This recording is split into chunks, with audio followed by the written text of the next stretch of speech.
Who's the best welterweight in the world? Respectfully.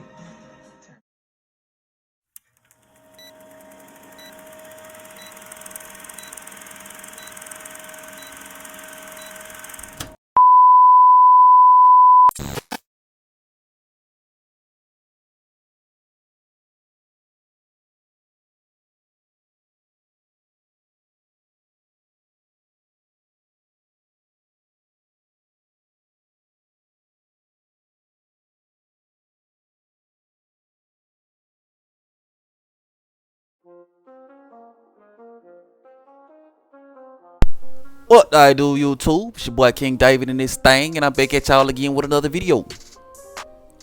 So before I get going on this video, man, I'm gonna need y'all to go ahead and hit that like button. And if you're new to the channel, be sure to subscribe one time for your boy so we can continue to grow like we need to grow in this thing. Alright, so y'all see the title of the video, man. Errol Spence versus Yordenis Ugas is official. Going down in Texas, April 16th. You know what I mean? So, when I hear this news, man, I got mixed emotions. You know what I'm saying? I got mixed emotions. I mean, at the end of the day, this is the fight that nobody wanted to see next. At the end of the day, this fight is the fight that's in the way of the fight that everybody wanted to see, which is Errol Spence versus Terrence Crawford. At the end of the day, although this is a good fight, again, it's not the fight that we wanted to see next. You know what I'm saying? But at the same time, it's still a good fight. Yordenis Ugas is a WBA super champion. Errol Spence Jr. is a WBC and IBF champion. So you're bringing these two together in order to create a monster unification fight. And in the same token, both Errol Spence and Yordenis Ugas are top level fighters. Yordenis Ugas is more of a counter puncher, okay? One shot, two shot at a time. Errol Spence is more of a volume combination puncher, body puncher, you know what I mean? So you bring those two together and it makes for a pretty good fight. But again, even with that said, it's not the fight that we wanted to see. And it's indeed the fight in the way of the fight that we wanted to see. I think that this whole situation is unfortunate in the sense where they paid Stanionis step aside money. You know what I mean? They paid him step aside money. So Stanionis more than likely is going to pop back up in the picture after this fight is done. Along with the other challengers in the division, like a Jerome Boots Ennis, and a Virgil Ortiz, and a Keith Thurman, who just came off of a win, versus a Mario Barrios. I think there's just a lot of obstacles in the way of an Errol Spence versus Terrence Crawford fight, which is why I've been saying Terrence Crawford need to go and move up to 154 and leave all this Errol Spence shit in the past. I don't think he should wait on this fight. I know a lot of news is like, oh, he need to wait and see what happened after this, and then after that, then he can make it. Nah, he don't gotta wait. He should wait on that shit, man. Go on to 154. Go on and start looking for that smoke at 154. This dude don't want to fight. This dude proved he didn't want to fight when he told Terrence Crawford to get a belt first. This dude proved he didn't want to fight when he said that he wanted to take the easy route first. When Terrence Crawford said he had a belt and he said Sean Porter got a belt. He proved he didn't want to fight when he came out his pocket and paid Stanionis step aside money to fight in an inferior or less lucrative fight rather than the biggest fight in boxing right now, which is Terrence Crawford versus Errol Spence. Why sit around and wait for a dude that would rather continue down the path of the easy route?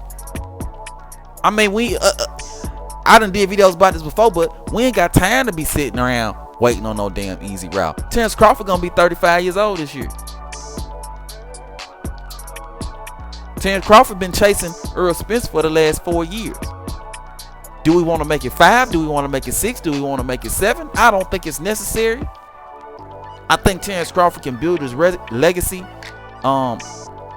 build just as good, if not a better resume with or without Errol Spence Jr.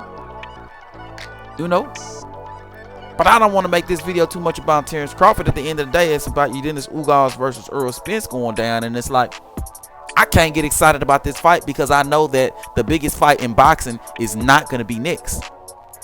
I know that the next fight after this is going to be Errol Spence versus Keith Thurman or Errol Spence versus Stanionis, two of the easiest possible opponents that he can get into the ring. I know that it's going to be a good while before we see Errol Spence in another competitive fight after this Ugas fight.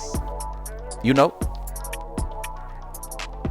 So, you know, it's hard for me to get excited about a fight like this, you know what I mean? But at the end of the day, it's a good fight. It's a good fight. I think Yordenis Ugas has a legitimate chance to beat Errol Spence Jr. I think Yordenis Ugas has the tools needed to beat Errol Spence Jr. I still favor Errol Spence Jr. in the fight to win, given the fact that he's a little more skillful and he's a little more proven in my eyes at 147 pounds. But Yordenis Ugas definitely has the skills, the IQ, the rough and the toughness to be able to get the job done versus Errol Spence Jr. And I can't wait to see what the fight actually looks like come April 16th when it's scheduled to go down.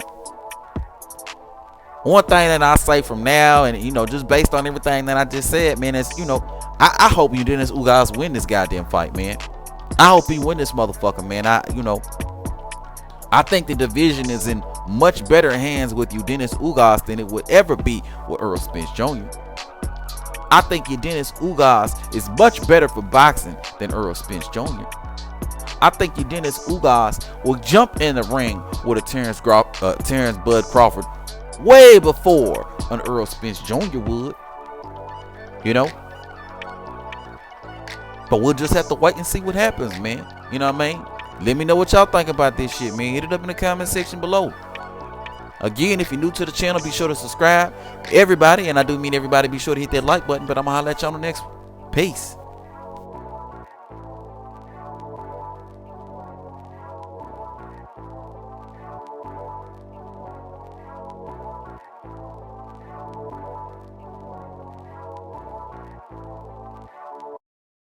See what I did, you know, compared to what he did.